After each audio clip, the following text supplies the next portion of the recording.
Bienvenidos y bienvenidas un día más a Saludables. Bueno, yo no sé si usted, pero a mí llevo unos días con un dolor aquí en la muñeca.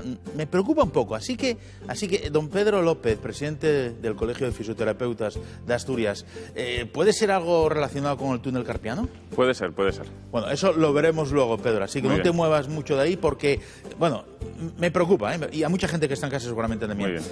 Tenía aquí molestias, unas pequeñas molestias aquí a la hora de darle la mano a Antonio, incluso al principio algo de quemazón, hormigueo.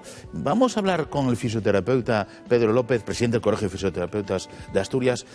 Pedro, ¿Qué tal, Alan? esos síntomas que yo acabo de trasladarte, ¿son síndromes o síntomas del túnel carpiano, el síndrome del túnel carpiano? Sí, el síndrome del túnel carpiano, pues sí, provoca dolor, pero digamos los dos síntomas más característicos es la pérdida de fuerza, es decir, una debilidad muscular que a veces nos caen las cosas de las manos, ese es uno de los síntomas, y el otro es el hormigueo, es decir, una sensación de hormigueo, de acorchamiento. Esos son los dos síntomas quizás más característicos del ¿Ese síndrome. hormigueo es constante, es momentáneo, aparece y desaparece? ¿Cómo es?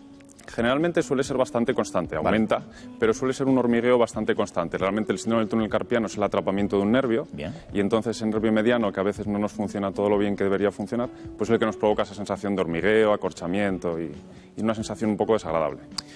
¿Es cierto que suele ser más frecuente en mujeres? Sí, es más frecuente en mujeres y suele ser más frecuente en mujeres sobre todo a la mediana edad, es decir, 40, 50 años es cuando es más frecuente. Pero sobre todo el dato más característico es personas que trabajan con las manos, que tienen un trabajo manual, que trabajan con herramientas y sobre todo herramientas vibratorias que provocan cierta vibración.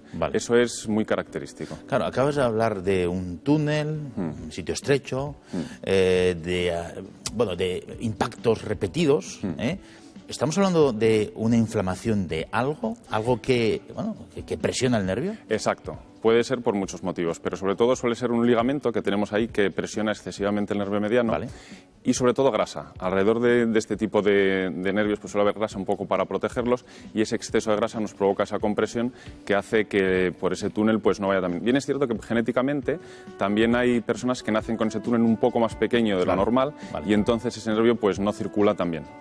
Entonces, ¿cuál es el tratamiento? Vosotros, los fisioterapeutas, ¿qué hacéis para solventar ese problema? Bueno, hay varias técnicas. Sobre todo, lo que buscamos es liberar un poco, primero las articulaciones, todas las articulaciones del carpo, eso es muy importante, y luego toda la zona muscular que envuelve esa zona. Y es un tratamiento que es muy agradecido en fisioterapia, sobre todo en los estadios un poco primarios, es decir, cuando empieza la sintomatología. Luego ya cuando está instaurada, pues el nervio empieza a generarse y es un poco más complicado.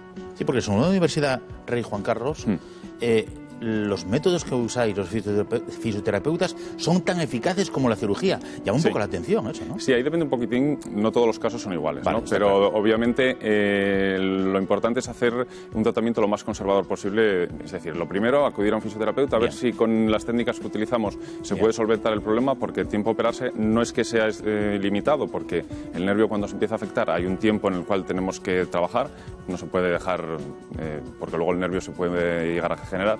Pero lo primero yo creo que es un tratamiento conservador de fisioterapia y es muy efectivo. Muchas veces personas que dicen, bueno, esta persona pues acaba seguro operándose, pues no tiene por qué. ¿En qué consiste ese tratamiento? Hay gente en casa que está ahí un poco preocupada porque está pensando ya en intervenirse. ¿En qué consiste? No, el tratamiento suele ser un tratamiento, lo que comentaba un poco antes. Nosotros hacemos un tratamiento sobre todo manipulativo de las articulaciones del carpo, que se liberen, que trabajen la articulación mejor, ganarle la movilidad y luego liberar todo lo que es la musculatura de la muñeca, es decir, todo lo que son las fascias de la muñeca, la musculatura que genera mucha tensión, y con eso se consigue un tratamiento muy eficaz.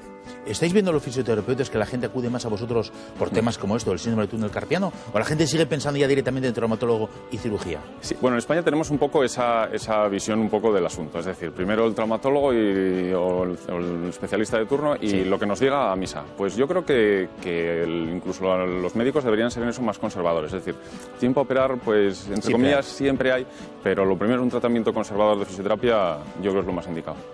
¿Es una lesión que veis de manera frecuente en la consulta? Sí, es una lesión muy frecuente. De hecho, de la mano puede que sea la lesión que más vemos en consulta todos los días.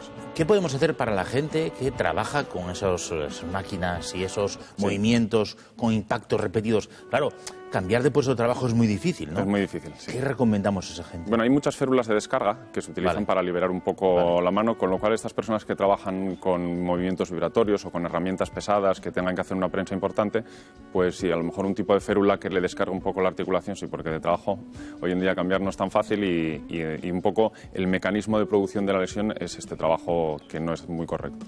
Tú, como presidente del Colegio de Fisioterapeutas de Asturias, sí, ¿os sentís cada vez más reconocidos? Porque en el resto de Europa, lo digo por Francia, la fisioterapia es una ciencia ya reconocida, donde, bueno, de alguna manera es también multidisciplinar, os implican también en tratamientos de traumatología. Aquí, bueno, hace unas semanas vino el doctor José Paz y sí que habló de que en el caso del latigazo cervical, que solamente trataremos dentro de unos días, pues recomienda también apoyarse en el fisioterapeuta. Eso es un reconocimiento a la labor vuestra, ¿no? Sí, hace años no era así. Hace años, pues, bueno, el fisioterapeuta era como, entre comillas, el chico de los masajes, ¿no? Bueno, el chico de los masajes, ¿no? Pero hoy no, hoy ya están viendo que tenemos resultados muy buenos en campos que eran completamente desconocidos hasta hace 4 días. Y entonces, pues sí, la verdad, la labor del fisioterapeuta está más reconocida, no lo que nosotros quisiéramos, pues todo es susceptible de mejorar, pero sí es cierto que estamos más reconocidos que antes. Hombre, el hecho de que tú seas presidente del Colegio de Fisioterapeutas te da pie a poder reivindicar algunas cosas. ¿Qué son esas cosas que tú puedes reivindicar como fisioterapeuta? Sí, nosotros sobre todo, yo soy un fan del antiintrusismo y entonces nosotros reivindicamos eso, la labor del fisioterapeuta como profesional que tiene un marco muy determinado dentro de la salud. Es decir, nosotros siempre intentamos luchar contra el intrusismo porque somos somos una profesión que esta lacra la sufre con especial incidencia y entonces nosotros siempre intentamos decirle a la gente que se tiene que poner en manos de alguien que se ponga en manos de un fisioterapeuta colegiado, que es lo más indicado. Fundamental, tanto en fisioterapia, en medicina, en todas las profesiones. Pedro, muchas gracias por estar aquí. Espero volver a verte la semana que viene. Mira, hablaremos del latigazo cervical. ¿Qué te parece? Muy bien, perfecto.